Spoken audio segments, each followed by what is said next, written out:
Et c'est avec bonheur qu'on retrouve ce rendez-vous, nouveau rendez-vous pour cet été 2026, notre liberté de rouler, en compagnie de Philippe Baudin, président du salon Equipoto. Bonjour Philippe. Bonjour Laurence. Un salon dédié aux professionnels de l'automobile, que ce soit en aval ou en amont, que ce soit les constructeurs jusqu'à l'aftermarket, tous ceux qui s'occupent de notre liberté de rouler.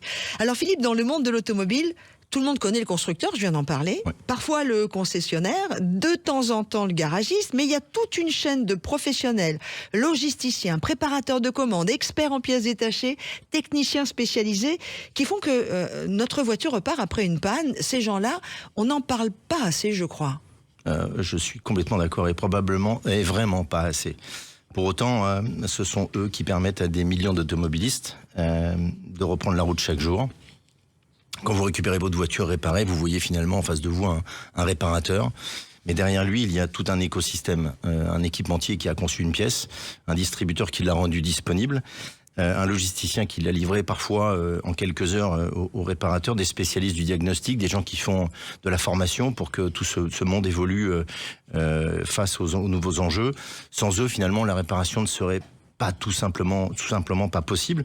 Ce sont des métiers souvent discrets, mais absolument essentiels. Mais qui sont ces invisibles de l'aftermarket, Philippe? Ceux que vous voyez, vous, sur le salon Equipoto, et dont personne ne connaît le métier. En fait, lorsqu'on parle d'automobile, le grand public, finalement, pense naturellement aux constructeurs, aux marques qui a leur réseau, et c'est tout à fait normal. Ce sont eux que l'on identifie en premier. Mais derrière chaque voiture qui roule, il existe toute une chaîne de professionnels, beaucoup moins connus, qui intervient chaque jour pour entretenir, réparer et faire durer les véhicules, faire en sorte qu'ils durent le plus longtemps possible, ce qui n'est pas idiot. Il y a bien sûr les réparateurs qu'ils appartiennent d'ailleurs à des réseaux constructeurs ou indépendants. Ils constituent ensemble un formidable maillage de proximité au service des automobilistes. Quand vous déposez finalement votre voiture chez votre réparateur, vous voyez une personne, comme je l'ai dit, le réparateur. En réalité, derrière cette personne, il y a toute une chaîne qui se met en mouvement. Les équipementiers qui conçoivent les technologies, les distributeurs qui rendent les pièces disponibles très rapidement, la logistique qui fait le lien entre tous les acteurs et les réparateurs qui apportent leur savoir-faire au client final que nous sommes, c'est ce qui fait finalement la force de notre filière. Ce n'est pas chacun de ces métiers pris séparément, c'est leur capacité à travailler ensemble pour apporter une réponse rapide, fiable, surtout fiable, et de qualité aux automobilistes. C'est cette complémentarité que l'on retrouve évidemment dans les allées d'Equipoto. D'ailleurs, dans ces métiers, Philippe Baudin, est-ce qu'il y a quelqu'un de ces métiers de l'ombre là qui vous a particulièrement marqué dans votre parcours, voire impressionné? Écoutez, vous savez, il serait difficile et peut-être même injuste de citer une seule personne. Il y en a évidemment quelques-unes qui me viennent à l'esprit, mais en plus de 40 ans de vie professionnelle, j'ai eu la chance de rencontrer des centaines de femmes, d'hommes extrêmement remarquables, des gens qui m'ont marqué en tous les cas. Mais ce qui m'a le plus marqué justement, ce n'est pas un individu en particulier, c'est l'engagement de toute cette profession, qu'il soit réparateur, le distributeur, comme je le disais tout à l'heure, l'équipementier ou le prestataire de service, tous ont la même ambition.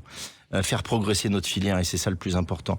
Innover et permettre aux automobilistes de rouler dans les meilleures conditions de fiabilité, de sécurité et surtout au juste prix. En ce moment, c'est pas totalement anodin. Ce qui m'impressionne le plus, c'est qu'il n'y a pas de premier rôle.